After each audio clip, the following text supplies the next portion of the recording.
पाकिस्तान पर खुला ऐलान कर दिया है। साफ कह दिया है कि अगर पाकिस्तान आतंकवाद को जारी रखता है तो फिर भारत को भी जवाब देने का पूरा अधिकार है। सुनिए कैसे पाकिस्तान को भारत खुली चुनौती दे रहा है कि करोगे अगर तुम गलत काम तो फिर पिटाओगे। करोगे अगर तुम गलत काम तो फिर पिटाओगे। यार सुशांत जी, आप कितना हंसाइएगा महाराज। ये आदमी सच में हंसा हंसा के एंकर साहब पागल कर देंगे। क्या बात है यार, ये लैंग्वेज है एक नेशनल मीडिया की कि बेटा करोगे अगर तुम गलत काम तो तुम पिटाओगे। ये तो नहीं बोला होगा ना एस जयशंकर ने, ये लैंग्वेज में नहीं बोला होगा। आई थिंक ये आपने बोला है, ये आपकी अपने तरफ से जो मिलता है ना ये चाटने का, तो उस चाटने के एवज में आपने कुछ एक्स्ट्रा उस पर लेयर बटरिंग करके ना बोला है आपने। वो नहीं बोले होंगे जयशंकर जी या मोदी जी, ऐसा वर्ड नहीं बोलते हैं। ये अपनी वफादारी की आपने चाशनी लगाई है कि बेटा तुम पिटाओगे, कूट दिए जाओगे, थूड़ दिए जाओगे टाइप वर्ड आप बोले हैं। अब आते हैं कि सुशांत जी ये बताइए कि क्या एस जयशंकर, क्या राजनाथ सिंह, क्या नरेंद्र मोदी जी, इससे पहले क्या ऐसे नहीं धमकाया गया है पाकिस्तान को? आप जिस हिसाब से बोल रहे हैं ऐसा लग रहा है कि पहली बार धमकाया गया है और इस बार तो ऐसा ना डरेगा पाकिस्तान कि मजाल है जो फिर से सर उठाए वो और देखे भारत की तरफ तिरछी नज़रों से। अब ऐसे बोल रहे हैं कि फिर से उन्होंने धमकाया है एस जयशंकर ने पाकिस्तान को कि बेटा करोगे अगर गलत काम तो पिटाओगे। हम आतंकवाद पे प्रहार करते रहेंगे, मुंह तोड़ जवाब देते रहेंगे।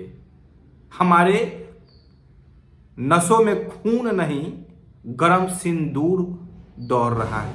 क्या ऐसे चीजें हमने पहले नहीं सुना क्या उरी हमले के बाद हमने नहीं धमकाया था? क्या पठानकोट हमले के बाद हमने नहीं धमकाया था? क्या पहलगाम हमले के बाद हमने नहीं धमकाया था? किस हमले के बाद हम नहीं धमकाते हैं और फिर से धमकाने के बाद से फिर से वो वैसे ही हमें आके डंक मारता है पीछे के रास्ते से? तो इस बार ऐसा क्या है?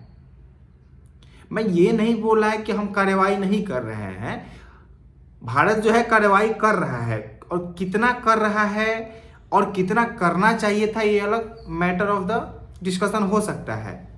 लेकिन आप जिस हिसाब से इंटरप्रेट कर रहे हैं ना कि एस जयशंकर ने इस बार तो समझा दिया, अरे भाई इस बार समझा दिया फिर वो पलट के वार करेगा, फिर कोई घटना हो जाएगा, फिर हम मुंह तोड़ जवाब देंगे।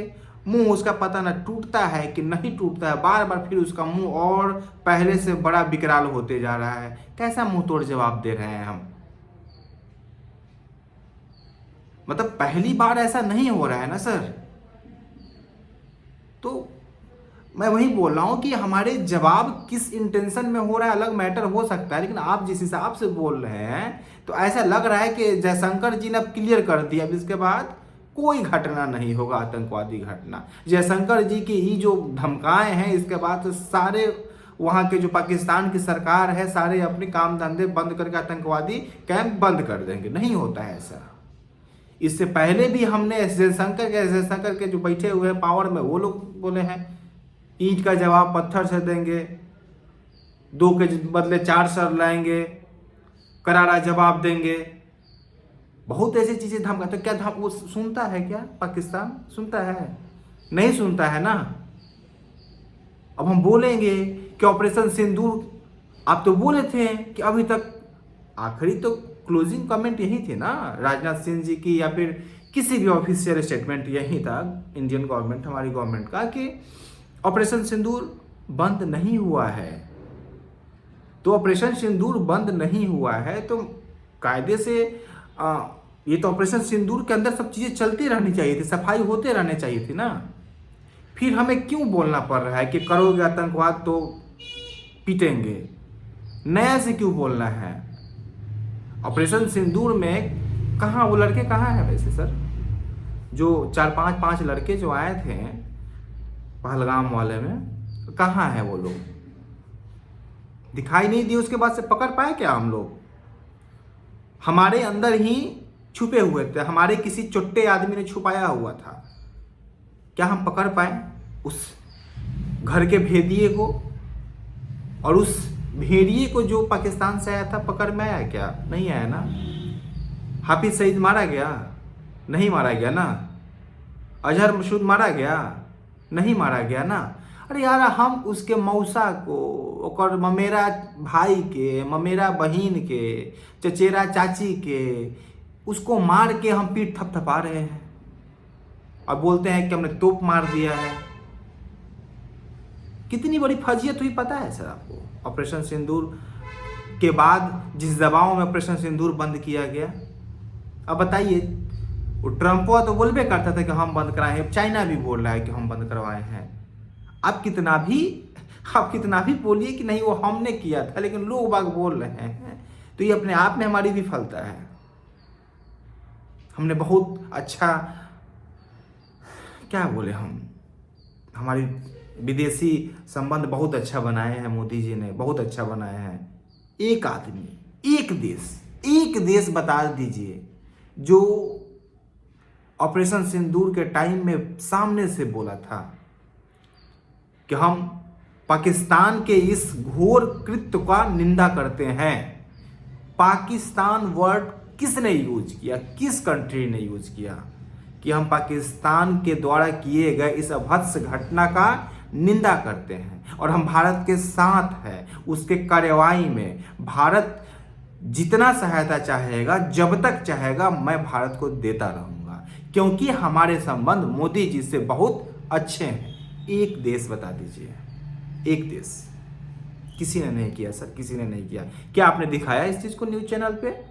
सुशांत जी बताइए, नहीं दिखाया आपने, नहीं पूछा आपने। भाई, आपको कोई हथियार दे रहा था लड़ने के लिए, इसका यह मतलब नहीं हुआ कि वो आपका बहुत ही बड़ा हितैषी था। हथियार पैसे दे के दे रहा था सर। वो आदमी हथियार पाकिस्तान को भी दे सकता है। हमने तो दोस्ती का पैमाना यह मान लिया कि जो हमें हथियार देगा वो हमारा दोस्त, जो उसको हथियार देगा वो उसका दोस्त। दोस्ती तो हम तो जिस हिसाब से मीडिया इंटरप्रेट करती है और मोदी जी बताते हैं अपने विदेशी संबंधों को, और जितने विदेश में उन्होंने इन्वेस्ट किया है अपने टाइम को, जिस हिसाब से विदेश भ्रमण किए हैं इस 14-15 सालों में, उस हिसाब से सिर्फ हम हथियारों की खरीद को रिलेशन नहीं मानते सर। कोई आदमी सामने आता कि हम हर तरीका से भारत के साथ है पाकिस्तान के विरोध में, पाकिस्तान के साथ जो युद्ध चल रहा है उसमें हम भारत के साथ हैं, क्लियर 2 लाइन बोलना था सर कि पाकिस्तान के साथ चल रहे इस युद्ध में हम भारत के साथ हैं, दैट्स इट। समझ में आ रहा है बात? ये शेरवानी ब्लैक कलर का पहन के बैठ जाते हैं, बेटे बाप यही सब आप लोग बोलते रहते हैं। पॉइंट टू पॉइंट बात करिए सर, पॉइंट टू पॉइंट बात करिए। जयशंकर ने धमका दिया, धमका दिया तो पहला बार धमकाया है। 99 से धमका रहे हैं अटल बिहारी वाजपेयी, हम भी हैं उसी जमाने के। 99 से अटल बिहारी वाजपेयी धमकाइए रहे हैं। तो सुधर गया पाकिस्तान? नहीं सुधरा है सुशांत जी, नहीं सुधरा है। आपको भी पता है, दिल पे हाथ रख के बोलिएगा, आपको भी पता है कि वो नहीं सुधरने वाला इस धमकियों से। हमको भी पता है कि नहीं सुधरने वाला। फिर काहे इस ऐसे बढ़ा चढ़ा के बोलते हैं? ऐसे बढ़ा चढ़ा के क्यों बोलते हैं कि धमका दिया? जैसे ऐसे लगा कि अब अगला दिन वो आके आपके पास में दुआरी पे, मतलब वो आपका कुत्ता बन जाएगा, काम नहीं करेगा, आप गलत काम नहीं करेगा, आतंकवाद को बिल्कुल अब वो प्रोत्साहन देना बंद कर देगा, आपके यहाँ आतंकवादी भेजना बंद कर देगा। ऐसा हो जाएगा तो बताइए, दीजिए गारंटी, दीजिए गारंटी कि एस जयशंकर की इस धमकाने के बाद से अगली बार मैं गारंटी देता हूँ, इस बार जो धमकाया है ना एस जयशंकर जी ने, इसके बाद पाकिस्तान से एक आतंकवादी घटना नहीं होगी, वहां से एक आतंकवादी नहीं भेजा जाएगा। क्या आप दे सकते गारंटी? जब नहीं दे सकते तो इतना बढ़ा चढ़ा के बोलिए मत। बस यही कहेंगे, और बाकी थोड़ी सी अपनी प्रोफेशनल लैंग्वेज यूज करिए यार। ये सब चीज़ें यूट्यूबरों के लिए रहने दीजिए ना। आप यूट्यूबर थोड़ी ना है, आप एक मानक एक स्टेबल पत्रकार है सर, ब्रांड है आप। चलिए कोई बात नहीं। बाकी आप लोग क्या सोचते हैं, हमारे भाइयों, हमारे बहनों, हमारे दोस्तों, हमारे मित्रों, आप लोग जरूर बताइएगा कि आप क्या सोचते हैं सुशांत जी की इस टाइप की पत्रकारिता के बारे में, और क्या मैं 2-3 क्वेश्चन बोलना चाह रहा हूँ। क्या सुशांत जी की जो पत्रकारिता जो इस टाइप से करते हैं उसके बारे में क्या सोचते हैं? क्वेश्चन नंबर 2, क्या भारत की तरफ से पहली बार ऐसा धमकाया गया है? क्या इससे पहले नहीं धमकाया गया था पाकिस्तान को? क्वेश्चन नंबर 3, क्या इस धमकाने से पाकिस्तान की तरफ से अब कोई आतंकवादी प्रेरक घटना नहीं होगी? आप कमेंट जरूर करिएगा।